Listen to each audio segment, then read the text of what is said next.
Bengal Stars will be playing against JS KABYLIE, yeah, from Algeria. They already in Ghana, and then today they held the press conference. They held their last training session before the match, because the match is tomorrow at exactly 3 p.m. And then after that, Kotoko will be playing. Let's talk about the Bengal. They are in the Champions League, which is the champions of champions, and they are playing against an Algerian side that is very, very experienced in this competition. But we are playing at home. Michael, our chances? Yes, so it's a very tricky game for us there. BBN Gold Stars new first time appearance on the African scene, and being tied up with an Algerian footballing giant in JS KABYLIE. I think that it will be quite a Herculean task for them, for the Ghanaian team there, BBN Gold Stars team led by Coach Frimpong Manson. They put up a very stellar performance in the Ghana Premier League last season, so the expectation will be that they'll be able to replicate that kind of performance on the African scene there. Yes, there's been some bit of a players addition, and their squad has been bathed, and they are trusting on the experience of some of the young men in there to be able to at least give them a very good run, especially with what we've seen in recent times with Dreams FC in the CAF Confederations Cup. Right. I think that it serves as a long motivation for them as a first timer or a team having their maiden appearance in the CAF Champions League. And as before offset, you spoke about the fact that the team came with a private jet, and that tells you a chartered flight, and with their own pillows. With their own pillows. Yes. Oh, okay. Yeah, see, their own pillows. This is incredible. I don't know what could be informing that. Maybe they tell you that they are coming here, making sure that they are going to treat themselves to their own, hospitality, dictates. So it would really be interesting to tell that this is a team that last season, yes, the Algerian League has took, slots for Africa, unlike ours where we have only one. They only fell to. And who they see for Accra City Hotel? Accra City. Oh, that's but why not? Why not? We will challenge if we get classroom Mikra for Algeria, we go better than things. Anyway, so. Last season, it was only MC Alger that were able to beat them to win the league, and they have 56 points. MC Alger had 58 points there, and clearly you could see that it was a really, really hard run that they had, and they were now able to win it. But I think the 2 slots sent them, and it's on a normal day. If you look at the odds permutation for even an African-based team there going into this particular competition as such, or away from home, ordinarily home teams have the advantage. But if you look at the bookmakers' prediction for this particular game, it's predicted that they are beating. It's predicted that they are beating, so they have a 2.50 odd, and that of BBN Gold Stars has about 3 points more odd. So that tells you that they are playing away from home, but they stand a better chance of getting all 3 needed points in this particular game. We are playing at home, but ideally, when you are playing at home, like there's a feeling that you are going to have a good result. Unfortunately for us, we are. Hey, my people are doing magic when they are playing the video. Anyway, but Michael, let me ask you: from the day that we got the fixtures till today, it's more like we are like then they can't score you, they make them score more kuku. Kind of thing. I don't know if we also have that. Like the conversation has been like that. We're not talking about how BBN Gold Stars will win. Yeah, I mean, if you're a player and you're part of that squad, you should feel some sense of motivation to want to prove your doubters wrong. And I think it fits into the kind of team talk that a coach would want to give to his players, because it seems everyone is very skeptical about their chances of beating JS KABYLIE. And I think as their maiden appearance in the competition as well, I mean, they have a lot of reason why they need to show up for this game. Playing at home often comes with its advantage, but for the fact that they are probably playing home away from home, because where they play comfortably is not where they would be assigned to play in this fixture, and that 12-man advantage that they should ordinarily have from playing at home will not be there for them in this game, because the patronage is not going to be there as well, because they don't have most of their fans based here as well. So I think it's kind of, you can understand why a lot of the bookmakers are tipping GS KABYLIE to win this game, but then on the strength of their consistency in the competition as well, I think GS KABYLIE, like you said, are featured in this competition, and they are a very reputable club when it comes to CAF competitions as far as African football is concerned. So that kind of gives them an edge. But like I said, I mean, the fact that people are doubting them, people are very skeptical about them, could really help them, because as a player, it kind of triggers you. It gives you that motivation that you need to go into the game. And it's an opportunity for these players to showcase what they are capable of on such a big platform where everyone will be counting on them, everyone will be watching them.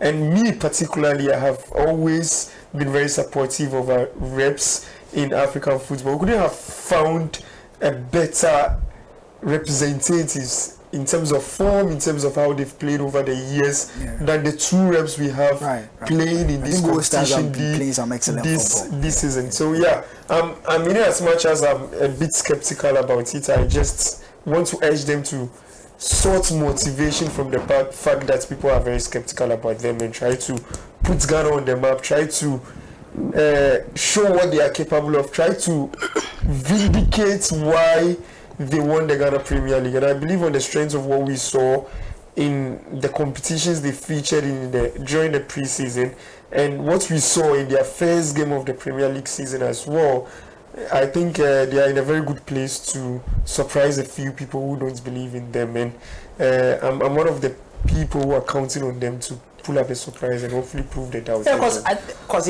just to add to it here, I think Gold Stars themselves, and even both Kotoko and Gold Stars, they are not only playing for themselves, they are playing for the two slot. Because fortunately for us, the Dreams FC performance in the CAF Confederations Cup has risen our coefficients. So the highest our team gets, we are most likely to get the two slot and move ahead and possibly get back into the top 10 African rank leagues, and possibly moving on we'll be able to get the two slots that we are entitled to. So that's my prayer.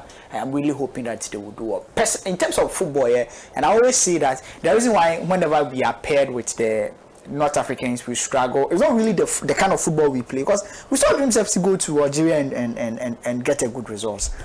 It has always been how they travel.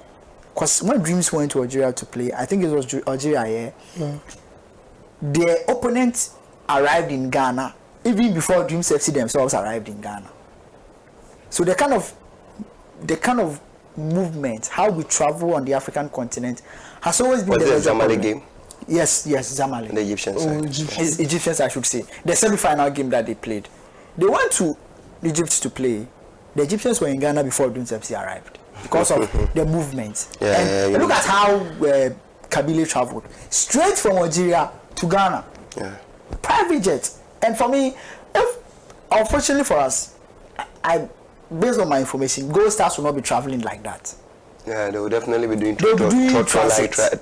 You see, and you spend about 24 hours on the road, and we've all traveled by air before. It's not an easy flight. It's not an easy journey. It's not easy traveling by air. You sit in just one push for about 24 hours before you get to go and play a football game, and after that you have to come back.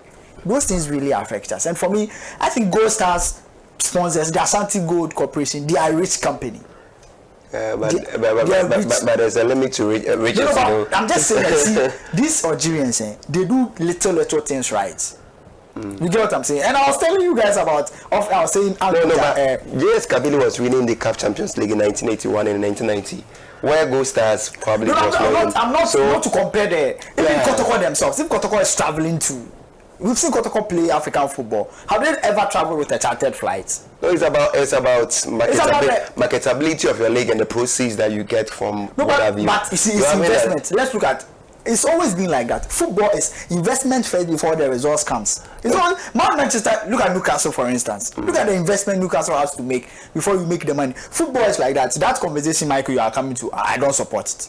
No, that's your opinion, but I'm also saying that you can't also be playing in a league where generally In fact, the TV rights, Manchester United, finances were put out. That was for last season. They had about 330 million pounds. If I'm no, you see that argument. Not to cut you, so that we don't digress. The amount of money that clubs make from winning a title, from the league itself, cannot be compared up to their expenses. You are a Manchester United fan. Most of the money that they make does not come directly from the clubs, isn't it? They're from the league. I'm not saying the amount of money we give to our clubs are enough, but I'm just saying that football is an investment-based sport. Once you want to compete, you need to put in the money. No, the league that they won, that they gave them the ticket to go and compete in Africa. Well, how much did they receive for being the league winners? So on that score, yes, I understand that the proceeds that you are also building a point where we're looking at it that you are telling us that investment into the game. Yes, BBN Gold Stars, the Takwa Daman, mine people have invested much into it. They are investing into it. Yes. But here be the case that for what they have invested their money into, as it stands now, at least what they want from the league should be able to catapult or push them a bit. But this is the case whereby I can't even succeed. How much have they pumped? If it was a protocol and had going to Africa, you would have seen an amount of about $30,000 or more being given to them to cushion them. How much has the government even given to them? Wait, that argument is there. Granted, there's no revenue coming directly from the FA. Let's say the revenue that the league gives you, the revenue that's mention it, the sponsors gives you is not enough. You win the Ghana Premier League, you don't get enough money. You are going to compete in the CAF Confederations Cup. Where you win, you get about $100,000. So, are you investing the money in winning the Ghana Premier League now, or you are investing the money in winning the CAF Confederations Cup or the CAF Champions League? That's what I'm talking about. I'm not saying the investment they are doing. BBN Gold Stars is playing the CAF Champions League, and that's the investment I'm talking about. So you invest in competing in the CAF Champions League, and those things are small things. I believe personally, it's expensive to play in the CAF Champions League. But will you put in? Let's look at it. Will you put in $10,000 in a competition that you are just putting it because you won't win, or you put in $100,000 and increase your chances of winning $1 million? That's what I'm talking about. I'm not talking about the Ghana Premier League and what it gives you. There are investments that Chelsea made in winning the Club World Cup. That the English Premier League doesn't give them that amount of money, isn't it? That's what I'm talking about. Winning the Club World Cup gives you more money, so you invest in winning the Club World Cup than winning the English Premier League. And for me, that's what I believe in. Because look at the investment these clubs are making, and for whatever it is, you are playing football for other reasons. Look at the Club World Cup, the revenue that comes from the Club World Cup. Look at the amount of money. FIFA recently announced that the amount of money that they are going to give clubs that release their players to play in the World Cup and to play in the qualifiers of the World Cup. They are getting close to over $300-something million. How many of our players qualifies for that? Those are the so the investment you make is not only about going to win the league. Because it has been... why I would opt not to. I would disagree to you to an extent, in as much as you are making a point valid. But I think my also point is that as we hear, there is what we call internal IGF, internally generated fund. As we hear Pan-African TV, what we receive is what we spend. So we have to spend within our means. What the league that we played in, what we received is what we're going to spend. So if we appreciate the fact that BBN Gold Stars is not going to play primarily on their own ticket, they are going to represent the country. And if they go, for instance, there is somebody who probably will be hearing the name of Ghana maybe for the first time. Okay, hold your thoughts. My people are saying, let's go for a quick break, and then when we return, we'll continue the conversation.